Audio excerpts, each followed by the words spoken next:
In this edition of Careers That Matter, I'm joined by Gidi Grinstein, the president and founder of the Reut Institute in Tel Aviv. Gidi, welcome. Maybe you can tell us Thank you very much for having me. Yeah, maybe you can give us just a quick little overview of what the Reut Institute is and what its objectives are. So the word Reut means in Hebrew, we're an Israeli organization, the ability to see through, the ability to see clearly. And this is a think tank that I launched about 20 years ago with the goal of tackling areas in our society where there is disruption. What we mean by disruption is that because of very powerful technological, social, and political trends, the existing order, the old way of doing things is no longer effective. And therefore, we have to change, fundamental change, our language, our discourse, our institutions, our structures, our patterns of conduct, the incentives, everything that is kind of creating the path that allows our society to move forward. And these changes are essential to ensure long-term security and prosperity. So the work of the Reut Institute is always about understanding the disruption, being able to come up with a vision, from the vision extracting an approach, which is a set of principles for moving forward, and then engaging in a process of effectuating that vision. So, as president, what does your role look like? What are the responsibilities that you take on to address the challenges that you face on a day-to-day and month-to-month basis? So when I started the organization, like any other entrepreneur, I did everything. I wrote the reports, I raised the money, I managed the people, I recruited. Over time, as you have a better team, I started focusing on the things that I could do that nobody else in the organization could do as well as I am, and knowing that I'm not as great a manager as some of the people that work with me. Again, I don't say for me, I say with me. So I have a great CEO, and he's the one who's running the show day to day. My role as president is, number one, to ensure the alignment of the organization with its fundamental values, with its mission, its purpose, the vision of the organization, the unique value proposition. This is always my role, to kind of always keep us disciplined around those big ideas. Second is to kind of be entrepreneurial on the strategic relations that we have. So if we work internationally to open new countries, engage international organizations, do the kind of things that I can do because of my position as being the founder and the president, and they're also a little bit more seasoned, older than the rest of my team. So that allows me to bring to the organization all these initiatives that otherwise would not be available to it. So to create a foundation like this, or an institute like this, you have to have some credibility. So for others who may be looking at you as an example of, well, how can I also produce or create an organization that influences change in thinking and change in the way people do things, what was your path that allowed you to build the foundation of your career that put you in a position to be able to create the Institute? How did you get started in the peace process? Thank you for the question. This is actually very interesting because in retrospect, I've always been interested in great statesmanship, usually men, sometimes women in our history, people who really have made the difference through diplomacy. And that was something that I knew I wanted to do. I finished my military service in 1995. The Oslo process began in 1993, and I was sitting at home or in the base where I served, and I saw these dramatic events on TV, and I realized that behind those top political figures who are signing agreements, there are dozens and dozens of more junior people who are doing the work. And I just wanted to be part of this group. So when I finished my military service in 1995, I basically, I was accepted to the diplomatic corps in Israel, and I could do many other things. But my goal was to work on the peace process. And that's, I stayed with that goal until I got the right introduction to a group of people who were really instrumental in designing the Oslo Accords. And I basically began to work with them, initially on Israeli, Jordanian, Palestinian economic cooperation, gradually moving to the policy side and preparing for the possibility of a peace agreement peace negotiations with the Palestinians. Now, nobody thought it would happen, definitely not in the way that it actually ended up happening.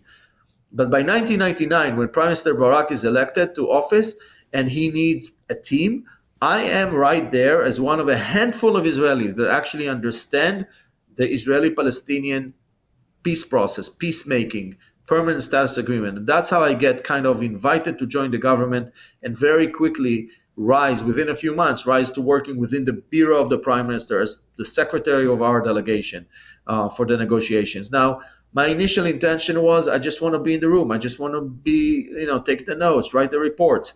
But slowly, I became indispensable to my bosses. And that condition of being, as a young person, indispensable to the people you work with is essential for your being invited to be in the room and then eventually participate in a historic event like the Camp David. After that, I got a fellowship to go to the Harvard Kennedy School of Government. On the first day, they basically ask you, what do you want the eulogy that will be said on you? What do you want it to be? And I wrote, I want this eulogy to be that I have been a person that dedicated his life to creating a significant, substantive contribution to the well-being of my people and my country, and have made a significant and distinct contribution to humanity. And wow, I knew that I was going to be back and I'm going to build an institution that will do just that, which is what I did 2 years later. So then the institution gets going. We focus a lot on policy and strategy, and we work across a broad range of issues. I saw in Washington that a lot of the think tanks are basically kind of platforms for experts, but I wasn't an expert. I was young. I was in my early 30s. I didn't have that kind of gravitas. So my idea was to actually build an organization based on methodology. If you wish, like a sophisticated consulting firm for working on consulting nonprofit, working on societal issues using a very powerful methodology. And I did that, and it was very successful. And out of this work came the next big idea of the organization, which is called TOM, stands for Tikkun Olam Makers. Tikkun Olam is an ancient Jewish concept that calls upon every person to make a contribution to humanity. But what is so unique about TOM is that it's a global humanitarian venture that drives innovation around needs of people at the bottom of the economic ladder, our society's most vulnerable constituencies, people with disabilities, elderly and poor people. That was 8-9 years ago, and today TOM is a global humanitarian venture. So basically, my journey has been a journey of always going after very big ideas. And for those of you who will take the time to read my book, in your audience, the last section of the book is a note to aspiring history makers, meaning if I kind of distill my experience, what are the lessons I want to share and impart on people who want to make history, who want to move the needle on big issues? My number one lesson is you have to choose a big, audacious problem that you can work on. You have to think that you're going to dedicate at least a decade of your life. The moment you have the mindset that you're going to be dedicating a decade, it allows you to build knowledge, academic knowledge, but most importantly, non-academic knowledge from the field. Because if you're dealing with a frontier issue, the academia is behind.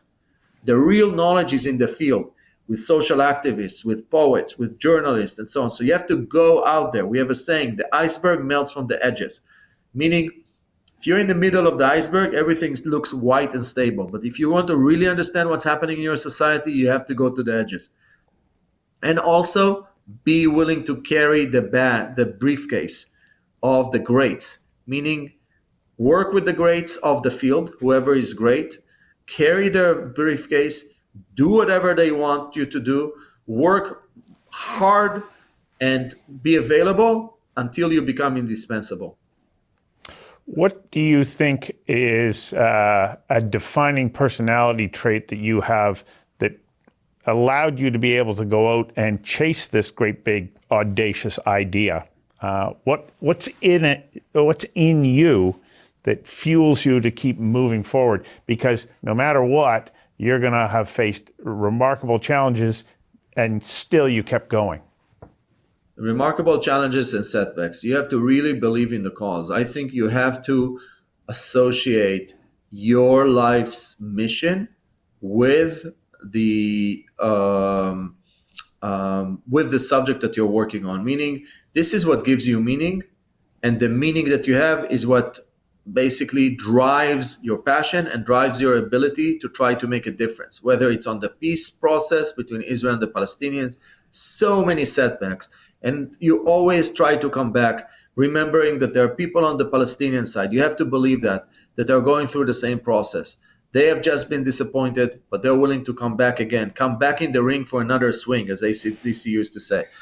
And the other thing is, to me, is that which I didn't pay attention to for a long time, and that was, I think, a mistake.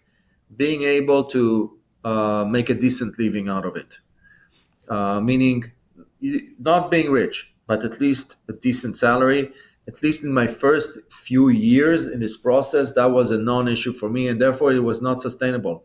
At some point, I sort of understood that it just had to be done properly.